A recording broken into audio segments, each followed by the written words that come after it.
and welcome to this webcast today. I'm here with Farouk and Dario from PwC UK. Good morning. Hi, Rachel. Farouk is the Oracle Lead Alliance Partner and Dario is the lead for Financial Technology Quantitative Analytics. PwC have recently implemented IFRS9 credit loss models at the Bank of Valletta in Malta using Oracle Financial Services Analytical Applications IFRS9 framework. So, Farouk, having led the model development work at the bank, can you outline the challenges facing the Bank of Valletta? I think I'd call out two, one of which was that the objective had to be met within a strict guideline deadline, so there was a set date. I think the second one was that the regulator had a pronounced pressure applying to the bank because of its significant risk status. It's the largest bank in Malta, so therefore they had to have an industrial strength implementation to a very strict timescale. That's interesting, thank you. Dario, how did these requirements translate to specific technology needs?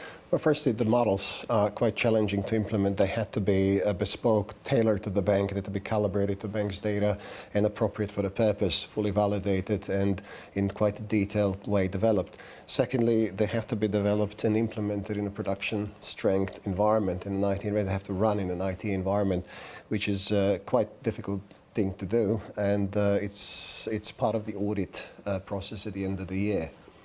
Bearing that in mind, what were the key strengths of the Oracle solution that enabled you to do this?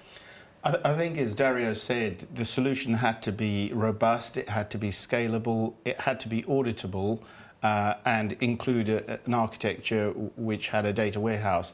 So we used the OFSA foundation and modelling framework to build a modular solution where we were able to deploy a Lego bricks approach to build out the solution with custom extensions.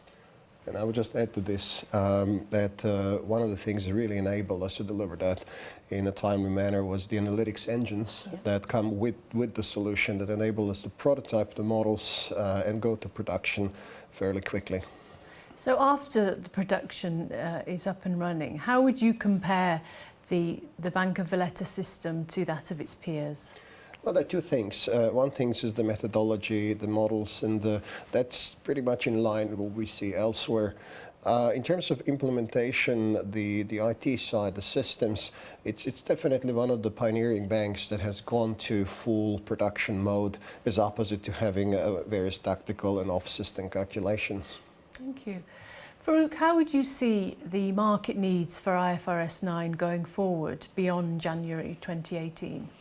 I think, building on what Dario said, we've seen that people have established appropriate ECL calculation methodologies, but the systems side has meant that for various different reasons they've adopted tactical solutions and have got off-system processes. So we think that there is going to be a re-platforming initiative where people now build solutions for the long term that are scalable and more robust. So that's one driver in the market. I think the second one is that IFRS9 has been deferred by insurers to be implemented with IFRS 17 in 2021. So again, you know, we're looking at building IFRS 17 solutions on the OFSA Foundation as well. So there's an expectation on our part that there's going to be a market opportunity for those two solutions together. That was very insightful. Thank you, Farouk. Thank you, Rachel. Thank you, Dario. Thank you for having me. So if you'd like to find out more about the IFRS9 solution, please see the link at the end of the video. We hope you enjoyed this discussion and thanks for watching. Goodbye.